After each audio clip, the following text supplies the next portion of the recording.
Welcome back. We learned our lesson from last time, didn't we? Wonderful Canon color science, wonderful Canon autofocus. Hello everybody, welcome back to another episode. I am Lewinsky. Today I want to talk a little bit about what is a DP cinematographer. Maybe there's a younger person watching YouTube right now wondering what makes a good DP cinematographer. We're going to get into it.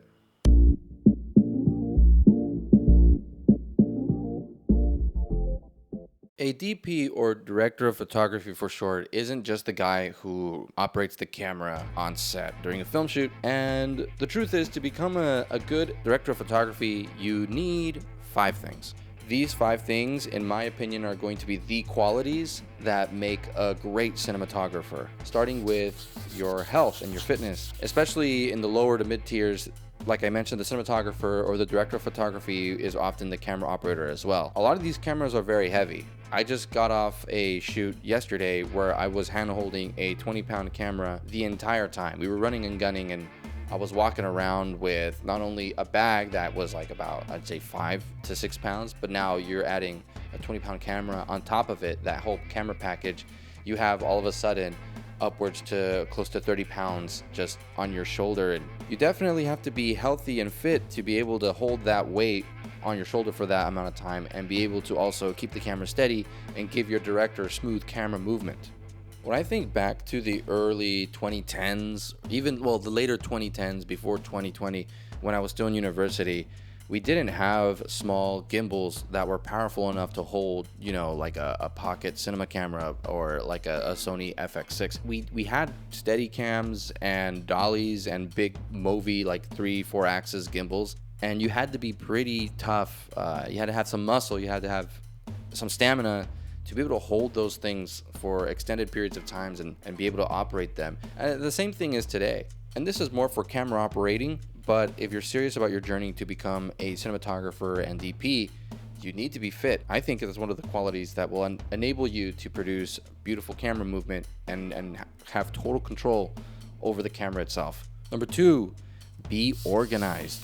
I've never met a DP or cinematographer that wasn't organized. A lot of the work that you do, especially in the pre-production, requires you to log shots, to think about certain events, blocking, especially on shoots longer than 30 minutes, shoots that involve complicated blocking and action. You need to know when and where each scene is, and you really have to have it all cataloged in your mind. Not to mention when you're renting packages and having multiple cameras or multiple lenses and all this equipment, you have to be organized and know just how much you have, inventory everything, and keep track of everything.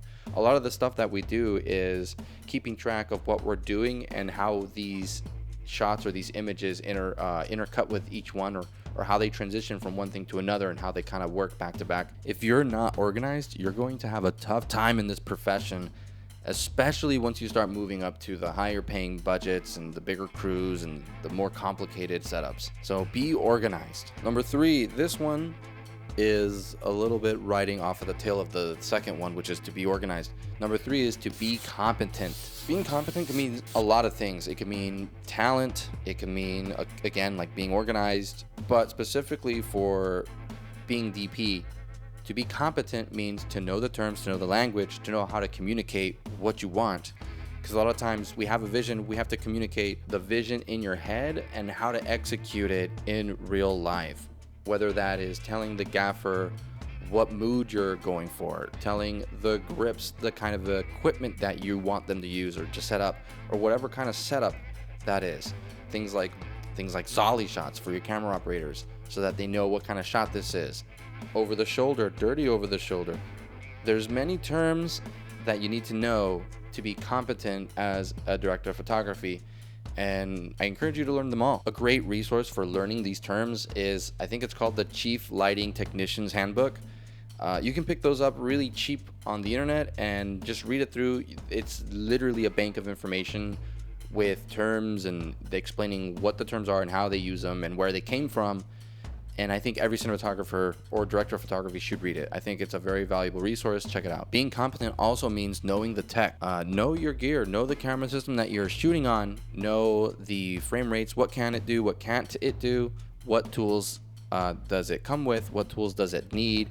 Same thing with lighting. Knowing the difference in certain types of fabrics and diffusions and what they do, knowing the difference between light modifiers like a projector versus a Fresnel, or an umbrella versus, a 4x silk, knowing the difference in lens technology, learning the difference between a contemporary lens and a vintage lens. Be competent, know your equipment, know the tools of the trade. That way, so when you come to a project and it requires a specific tone, or just the circumstance of the production, whatever that may be, you know in the back of your mind, knowing these tools, that, oh, this is a perfect situation for this camera. Or, I don't know, maybe the director wants to shoot on something, and I don't know, maybe we shouldn't shoot on this because of X, Y, and Z. We should instead shoot on this because this, and that. And the last part of being competent kind of overlaps with the other two, is knowing the techniques. Knowing things like skipping, which is when you have a fabric on the ground or on a counter and you let the light skip from the source to the destination, to the subject. Or the Zolly shot, for example. That's when the camera physically moves forward as you're zooming out, or your lens is zooming in while the camera is dolling out. And so just knowing those techniques, having a good understanding of the physics and how these techniques work, will allow you to, again, when the script or the story calls for something interesting or something dramatic or something specific, you have the tools that can execute that vision and service the story, giving it what it needs. I'm so glad to be sitting, because when we were shooting that thing yesterday, it was literally, I think, a 10-hour day, and I was walking all over Burbank.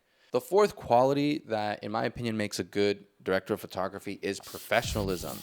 Nobody wants to work with someone who gives bad energy, negative energy, who's a downer, who is lazy, who's vulgar, who doesn't really offer solutions. And someone who doesn't really offer solutions and is just there to press the red button. Being professional can go a long way. It doesn't matter if you have talent. Being professional makes it so that you're fun to work with and people can rely on you and trust you to get the vision done. Being professional also means being prepared and being early. Make sure you're as prepared as possible. Have redundancies, have backups, multiple batteries, lenses, maybe a backup camera if need be, but just be in a position where you can guarantee the job done to any director no matter what. Being professional also means being a good communicator.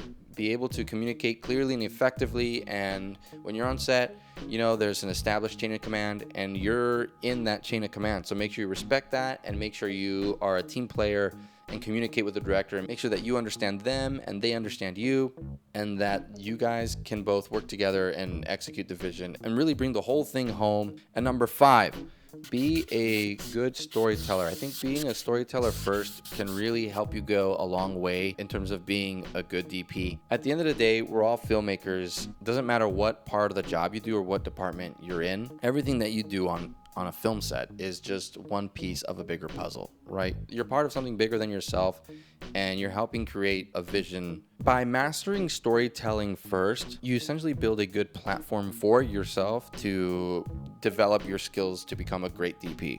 Being a good storyteller means that you know how to transition from one scene to another. You have the visual instincts to set up or create an image, or help create an image that supports the story, that supports the character, that supports the drama that's happening.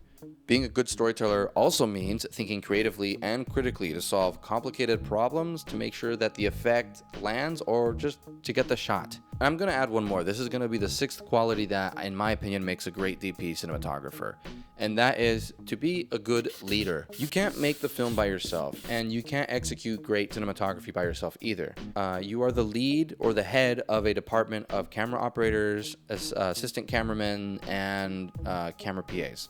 And when you manage a team like that, you really want them to give you their 120%. You want them to give you their all. You want them to fight for you, and that requires you having to fight for them. Take care of your crew. Ask them. Make sure you check in. What do they need? Are they hydrated? Are they fed? Are there any problems that you can help fix? I think I might be thinking too hard about this, but just be there for your crew. Just be there for your people, and they will be there for you. Be the source of knowledge. Be the source of inspiration. And those are 6 qualities that, in my opinion, are that lend to what makes a really great DP a really great cinematographer. A lot of the great cinematographers that I like Dan Louston, for example, or Bill Pope, those guys, they all exhibit all these qualities. So there you go. If you're starting out and you want to begin your journey to become a DP or cinematographer, I'd highly recommend just keeping in mind those 6 qualities, which again are being fit, being organized, being competent, being a good storyteller, being a good leader, and be professional. So what do you do now? So if you're a new filmmaker or you're in college, stick around. I'm going to go over some of the things that I do, which you can do right now today to help you think more like a DP. If I were to ask you, what do you need right now to start your journey to become a DP or cinematographer? What would you say? Camera, huh? You're wrong, although it does help to have one. I will say that. I'm sure you've heard this before. You're going to hear it here again. The camera does not make the cinematographer. I'm sorry, guys. All those YouTube channels lied to you. I'm just kidding. Well, Lewinsky, if the camera doesn't make you a DP, what does? I would argue that it's your ability to turn script to visuals. Among other things, that's what you're most responsible for. That's what you're expected to do. Yeah, I guess that makes sense. And I would say if you had to further describe it, your effectiveness in achieving that task plus your team's ability to produce beautiful imagery under your command is what determines whether you are a great DP or not. Makes sense, right? You know, when I first started my journey, before my mentor Nathan Woodward put a camera in my hand, he put a book in my hand instead. It was Sid Field's Screenplay.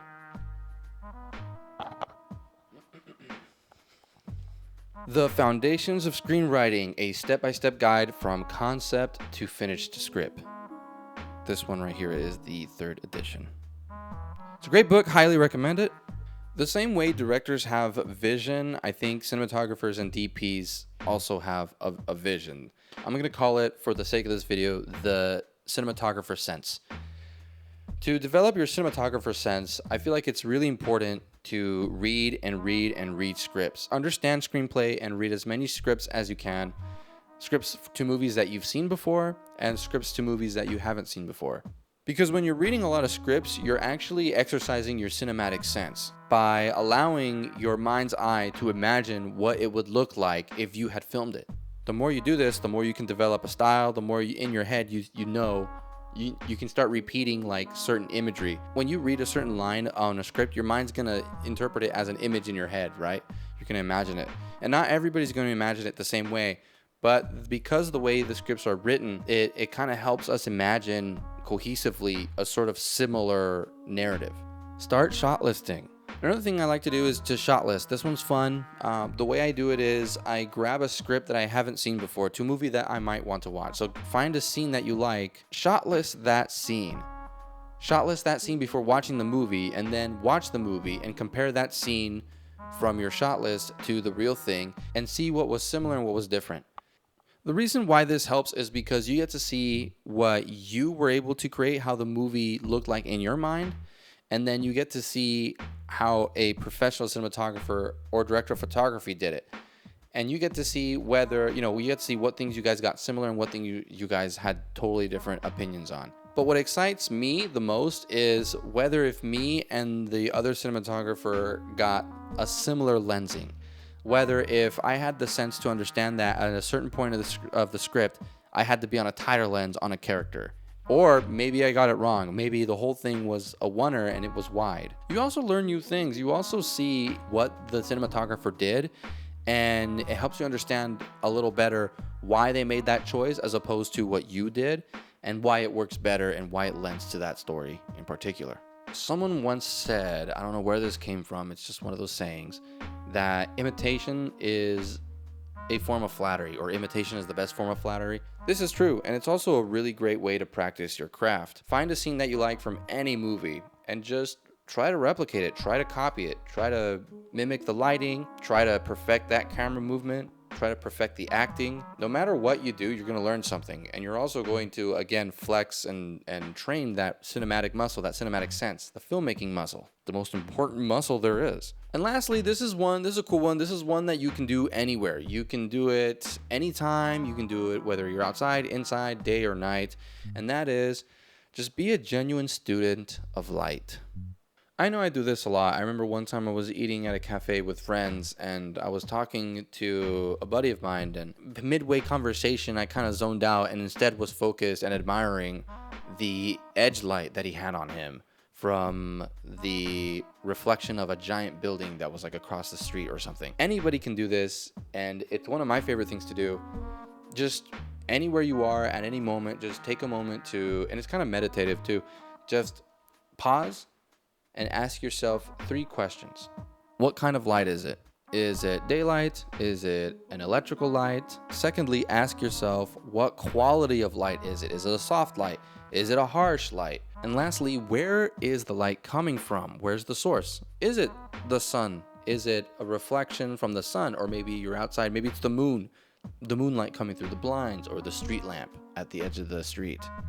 These are all really good exercises to analyze how light plays as a physical property in your real life. And the more you understand light as a natural property of our reality and how it works, you can better replicate it, you can better mold it, you can better use it to your advantage in the storytelling process. And those are just a few things. And if you're worried because you don't think you have the talent or you don't have the equipment to start your journey, you have nothing to fear. To quote a professor of mine from university, Brian Jackson, who once told me, there is space for you. And so even though today it might seem like there's so many cinematographers and there's so much competition, I mean, just look at the Canon forum on Facebook. I feel like every day there's a link to someone's video on YouTube on how to rig their camera. Really, bro? Give me a break. I'd like to think that the same way everyone is capable of making friends, every filmmaker is capable of finding their cinematic style and becoming a DP. You can do things today that don't require a camera. Besides, I know your iPhone can do 4K 24 frames per second. So what's up? It takes years to become a DP and cinematographer, but you can start being a filmmaker right away. All it takes is for you to be faithful to the filmmaking process, and she will bless you with beautiful mise en scène. I guess that's it. Thank you guys for watching. I'm Lewinsky, wishing all the youngling cinematographer and DPs the best of luck. Also, what do you guys think about this new aspect ratio? I just watched one battle after another, and it was just, I watched it in VistaVision over at the Vista here in Silver Lake, and man, what a great film. But this, I'm loving this. Anyways, let me know what you guys think in the comments. What do you guys think lends to being a great DP? What are the qualities that you think lend to being a great cinematographer? And what are some of the things that you do that help you get into that mindset, that help you really practice your craft? I challenge you to tell me something that you do that doesn't involve a camera, that is instrumental in your process and helps you just stay motivated and creative. Anyways, I've rambled for long enough. I hope this video is shorter than the other ones. And if you guys liked it, like and subscribe. Anyways, bye.